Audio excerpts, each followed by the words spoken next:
ఈరోజు డిస్కస్ చేయబోయే టాపిక్ ఏంటంటే గ్రహయుద్ధం. గ్రహయుద్ధం అంటే ఏంటిది, అసలు ఇది ఆస్ట్రాలజికల్గా ఎట్లాంటి ఎఫెక్ట్ ఇస్తుంది? మన బేసిక్గా ఇక్కడ రెండు విషయాలు ఉన్నాయి. గ్రహయుద్ధం అంటే అసలు ఫస్ట్ అర్థం తెలుసుకుందాం. గ్రహాలు యుద్ధం చేసుకోవడం అంటే గ్రహాలు ఫైటింగ్ చేసుకోవడం. నిజంగా గ్రహాలు ఫైటింగ్ చేసుకుంటాయా, యుద్ధం చేసుకుంటాయా అంటే నిజంగా అలా ఏమీ చేసుకోవు. ఇదొక ఇల్యూషన్, అంటే ఇదొక భ్రాంతి, ఒక భ్రమ అని అనుకుందాం. ఓకే, నిజంగా అదే. సో ఈ గ్రహాలని అంటే భూమి మీద నుంచి గ్రహాలు తిరుగుతున్న దాన్ని, ఆ భ్రమణాన్ని చూసినట్లయితే మనం చూస్తాం, ఎట్లయితే వక్ర గ్రహాలు వెనక్కి తిరుగుతున్నట్లు అనిపిస్తున్నాయో ఇలానే గ్రహాలు కూడా కలిసిపోతున్నట్టు ఇలాంటి ఒక ఇల్యూషన్, అంటే ఒక భ్రాంతి లాంటిది కలుగుతుంటుంది. దీన్నే గ్రహయుద్ధం అంటారు. దీన్ని రెండు రకాలుగా యూజ్ చేస్తుంటారు. గ్రహయుద్ధాన్ని యూజ్ చేసి ముండెన్ ఆస్ట్రాలజీ అంటే ఏంటంటే ప్రపంచంలో జరిగే యుద్ధాల గురించి, వీటి గురించి చెప్పడానికి ట్రై చేస్తారు. నెక్స్ట్ ఏంటంటే పర్సనల్ హారోస్కోప్లో ఈ యొక్క గ్రహయుద్ధం వల్ల ఎలాంటి రిజల్ట్స్ వస్తాయి అనేది కూడా చెప్తుంటారు. ఓకే, సో ఇప్పుడు బేసిక్గా అర్థమైంది ఈ ఇల్యూషన్ అనేది ఏంటిది అని అంటే ఎగ్జాక్ట్లీ రెండు గ్రహాలు కలవడమే. అంటే వితిన్ 1 డిగ్రీ ఆర్బ్లో గనక గ్రహాలు కలిస్తే దీన్ని గ్రహయుద్ధం అని అంటారు. ఇది మళ్ళీ 4 రకాలుగా ఉంది, నేను చెప్తాను. ఈ 1 డిగ్రీలో ఏదైతే గ్రహాలు కలుస్తాయో తక్కువ డిగ్రీలో ఉన్న గ్రహం, ఉదాహరణకి మనం మేషంలో తీసుకుంటే గ్రహయుద్ధానికి ఇంకొక కండిషన్ కూడా ఉంది, చెప్తాను. దీనిలో 5 గ్రహాలు ఏంటి పాల్పంచుకుంటాయి, పార్టిసిపేట్ చేస్తాయి, అంటే పాల్గొంటాయి. ఏంటి, ఒకటి ఫస్ట్ యుద్ధకారకుడు ఎవరు? కుజుడు. ఫస్ట్ కుజుడితో ఏ గ్రహం కలిస్తే దాన్ని గ్రహయుద్ధంగా చెప్తారు. ఓకే, కుజుడు యొక్క ఇన్వాల్వ్మెంట్ హైగా ఉంటుంది, ఉంటేనే అది ఎక్కువగా తీసుకుంటారు. కొంతమంది కుజుడు లేకుండా కూడా, అంటే ఈవెన్ గురు శుక్రులు కలిసినా కూడా వాటిని గ్రహయుద్ధంగా తీసుకుంటుంటారు. బట్ బేసిక్గా కుజుడు కలిస్తే ఎక్కువ ఇన్ఫ్లుయెన్స్ ఉంటూ ఉంటుంది. ఓకే, కుజుడు, శని, గురువు, బుధుడు, శుక్రుడు, ఈ 5 గ్రహాలని గ్రహయుద్ధంలో పార్టిసిపేట్ చేస్తాయి. వీటినే మనం కన్సిడర్ చేయాలి. ఈ యొక్క కేతువు, రాహువు, చంద్రుడు, రవి ఇవన్నీ కూడా గ్రహయుద్ధంలో పార్టిసిపేట్ చేయవు. ఆల్రైట్, సో ఈ 1 డిగ్రీలో కలిస్తే అని అనుకున్నాం గ్రహయుద్ధం ఏర్పడుతుందని. ఈ పర్టికులర్ 1 డిగ్రీలో అంటే ఇక్కడ ఏంటిది, డిగ్రీస్, మినిట్స్, సెకండ్స్ ఈ విధంగా ఉంటాయి కదా. సో ఏ గ్రహం అయితే ఈ వితిన్ 1 డిగ్రీలో ఒక గ్రహాన్ని దాటేసింది అనుకోండి, అప్పుడు అది గ్రహయుద్ధంలో ఫెయిల్ అయినట్టు. అంటే తక్కువ డిగ్రీలో ఉన్న గ్రహం గ్రహయుద్ధంలో గెలిచినట్టు, ఎక్కువ డిగ్రీలు ఉన్న గ్రహం గ్రహయుద్ధంలో ఓడిపోయినట్టు. సింపుల్గా అర్థమయ్యేలాగా చెప్పాలంటే, ఒక జాతకంలో మేషంలో కుజుడు 25 డిగ్రీలకు ఉన్నాడు, శుక్రుడు 25 డిగ్రీల 25.30 అనమాట, అంటే 25 డిగ్రీల 30 నిమిషాలు సంథింగ్ ఉన్నాడు అనుకుంటే, ఇప్పుడు శుక్రుడు గ్రహయుద్ధంలో ఓడిపోయినట్టు, కుజుడు గ్రహయుద్ధంలో గెలిచినట్టు. ఓకే, నేను కొంత చార్ట్స్ అలా డ్రా చేస్తాను, చూద్దాం, మనకి కొంత క్లియర్ ఐడియా వస్తుంది. ఎనీవే, గ్రహయుద్ధం వల్ల రకరకాలు ఏంటంటే, ఫస్ట్ ఆఫ్ ఆల్ ఈ గ్రహయుద్ధాన్ని నేను ఫాలో కాను. ఓకే, ఈ గ్రహయుద్ధం వల్ల ఏం జరుగుతుంది అని అంటే బేసిక్గా సింపుల్, ఇది 2 ప్లానెట్ యొక్క కలయిక, 2 గ్రహాల కలయిక, కంజంక్షన్ అంతే. మన వెస్ట్రన్ ఆస్ట్రాలజీ ప్రకారం చూసుకుంటే దీని కంజంక్షన్. ఇది వెస్ట్రన్ ఆస్ట్రాలజీలో ఇంప్లిమెంట్ చేయరు, ఓన్లీ ఇది సాంప్రదాయ జ్యోతిష్యంలో మాత్రమే ఉన్నది. కేపీలో కానీ దేనిలో కూడా వాడరు. ఓకే, ఈ టాపిక్ రావట్లేదు అని కంగారు పడాల్సిన అవసరం లేదు, నేను రిజల్ట్స్ ఎస్టిమేట్ చేయలేకపోతున్నానని టెన్షన్ పడాల్సిన అవసరం లేదు. ఇది సింపుల్ కంజంక్షన్. ఏ 2 గ్రహాలైనా కలిస్తే మనం ఏమనుకున్నాం, నెగిటివ్ రిజల్ట్స్ వస్తాయని అనుకున్నాం. సో అది ఎలాంటి టైప్ ఆఫ్ రిజల్ట్స్ ఏంటిది అనేది ఇప్పుడు ఒక్కసారి గ్రహయుద్ధం గురించి మనం ఓవర్వ్యూ చూద్దాం. వీటిలో 4 గ్రహాల గ్రహయుద్ధాలు ఉన్నాయి కదా, సో వాటిని ఎలా ఉంటాయో చూద్దాం. నేను ఒక సింపుల్ ఏంటిది మనకు అర్థం కావాల్సిన ఏంటంటే, మనం భూమి మీద నుంచి గ్రహాలని చూస్తున్నాం. సో చూస్తున్నాం కాబట్టి ఒక ఇల్యూషన్గా ఫీల్ అవుతున్నాం. కాబట్టి మనకి ఆ కక్ష ఏదైతే ఉందో, ఆర్బిట్ ఏదైతే ఉందో, ఆర్బిట్లో గ్రహాలు ఎలా సీక్వెన్స్లో తిరుగుతాయి అనేది ఒకసారి చూస్తే ఎస్ మనకి ఎలా కనిపిస్తుంది అనేది మనకి ఒక ఓవర్వ్యూ వస్తుంది. సింపుల్గా నేను డ్రా చేస్తాను నా వీలైన కొద్దీ.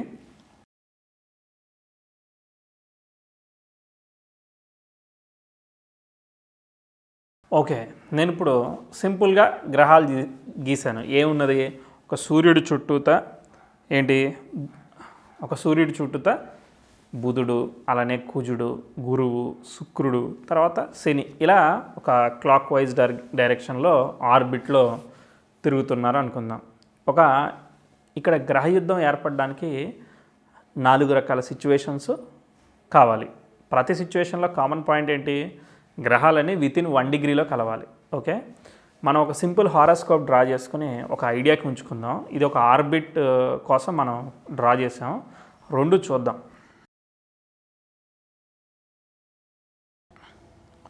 సో నేను ఒక హారోస్కోప్ డ్రా చేసి దానిలో కుజుడిని 25 డిగ్రీస్కి ఉంచాను, శుక్రుడిని 25.30 డిగ్రీస్కి ఉంచాను. ఒక ఎగ్జాంపుల్ మనం ఇంతకుముందు అనుకున్నాం కదా, సేమ్ ఎగ్జాంపుల్ని డ్రా చేశాను. ఓకే, ఇప్పుడు శుక్రుడు గ్రహయుద్ధంలో ఫెయిల్ అయినట్టు, కుజుడు గ్రహయుద్ధంలో గెలిచినట్టు.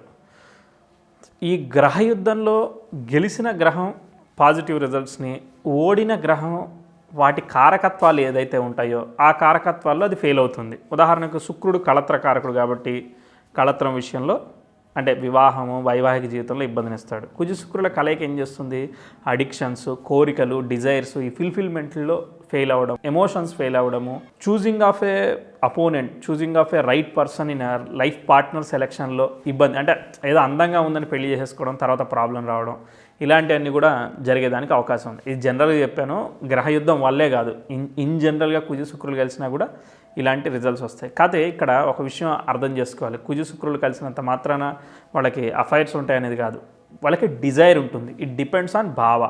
ఓకే, అది 6th హౌస్లో ఉంటే ఒక రకంగా ఉంటుంది, 4th హౌస్లో ఉంటే ఒక రకంగా ఉంటుంది, 5th హౌస్లో ఉంటే ఒక రకంగా ఉంటుంది, 10th హౌస్లో ఒక రకంగా ఉంటుంది. 10th హౌస్లో ఉంటే నేను ఉద్యోగంలో బాగా పొజిషన్కి వెళ్ళాలి, ఉద్యోగంలో డబ్బులు సంపాదించాలి, ఇలాంటిది. ఇప్పుడు ఈ కుజ శుక్రులు దశమంలో కలిస్తే అది ఉద్యోగ విషయంలో ఇవ్వచ్చు. ఆల్రైట్, ఇప్పుడు మనం 4 రకాల గ్రహయుద్ధాలు ఉంటాయని అనుకున్నాం. ఒక్కొక్క గ్రహయుద్ధం గురించి దాని గురించి నేను ఎక్స్ప్లెయిన్ చేస్తాను. ఫస్ట్ గ్రహయుద్ధం ఏ విధంగా ఉంటుంది, గ్రహయుద్ధం అంటే ఏంటంటే భేద అనే ఒక టైప్ ఆఫ్ గ్రహయుద్ధం, అదొక రకం. ఓకే, 4 రాస్తాను, 4 చెప్తాను.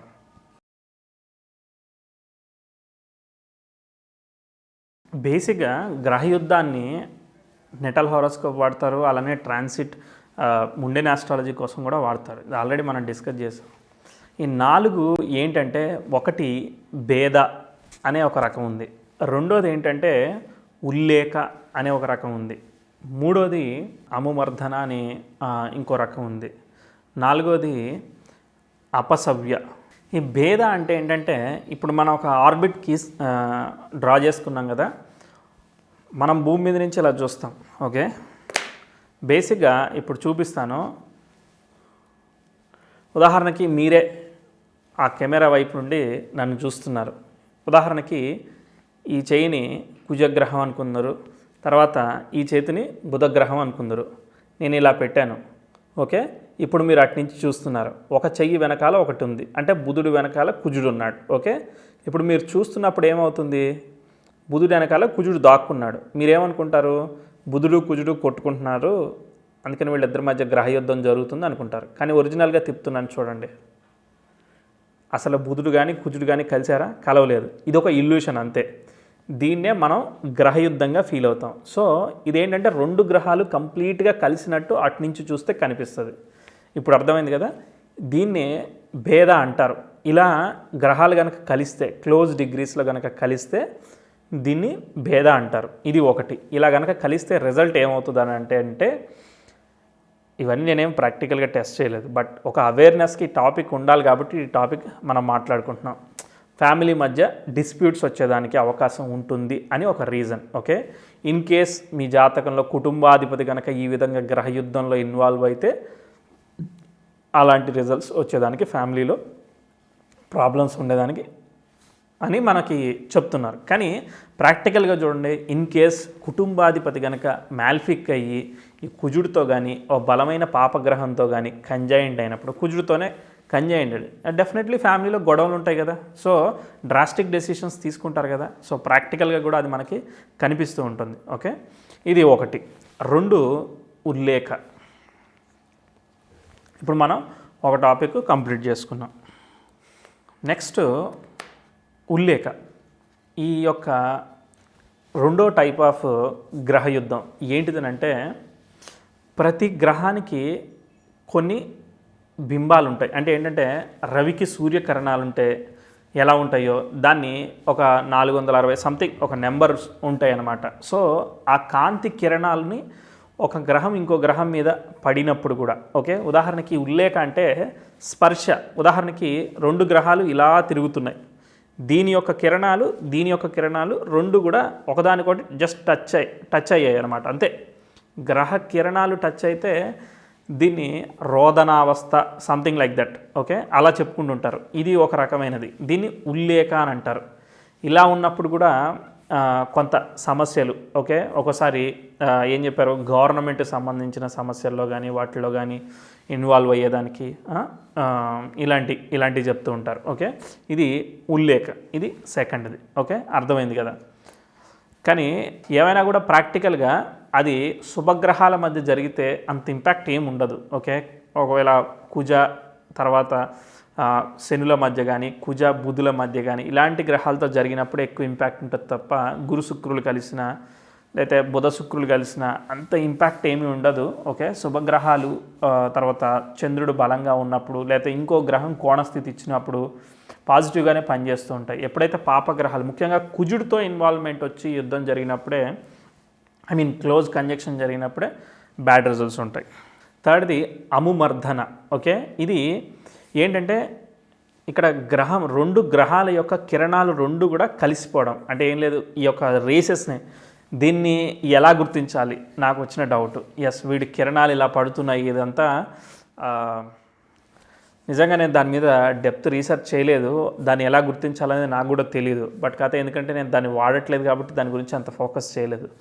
నేను కూడా కొంత ఇంటర్నెట్లో ఉన్న ఆర్టికల్స్ వాటిని రెఫర్ చేసే ఈ టాపిక్ని మీకోసం జస్ట్ అర్థం కావడానికి ఇది ఒక టాపిక్ ఉందని వీలైనంత వరకు ఇన్ఫర్మేషన్ ఇచ్చేదానికి ట్రై చేస్తున్నాను. ఓకే, ఈ అముమర్ధన అనేది ఏంటంటే కంప్లీట్ రెండిటి యొక్క కిరణాలు. ఉదాహరణకి ఆబ్జెక్ట్ 1 ఉంది, ఆబ్జెక్ట్ 2 ఉంది, 2 లైట్స్ వేసాం, 2 లైట్స్ రేసెస్ని ఇట్లా ఒక క్రాస్ యాంగిల్లో పెట్టి చూపిస్తున్నాం. సో ఏమవుతుంది, 2 కూడా క్రియేట్ అయ్యి, ఉదాహరణకి ఇటు బ్లూ లైట్ వేసాం, ఇటు రెడ్ లైట్ వేసాం, 2 కిరణాలు పడి ఒక దగ్గర ఒక కొత్త కలర్లో లైట్ ఫామ్ అయింది. సో అలానే ఈ అముమర్ధన అనే కాన్సెప్ట్ కూడా ఈ విధంగా కూడా గ్రహయుద్ధం ఏర్పడుతుందని చెప్పి వాళ్ళు డిస్క్రైబ్ చేశారు. ఓకే, ఇది థర్డ్. దీనివల్ల కూడా కొంత డిసీజెస్ కానీ కొంత ప్రాబ్లమ్స్, హెల్త్ ప్రాబ్లమ్స్ వస్తాయి అన్నట్టు వాళ్ళు డిస్కస్ చేశారు.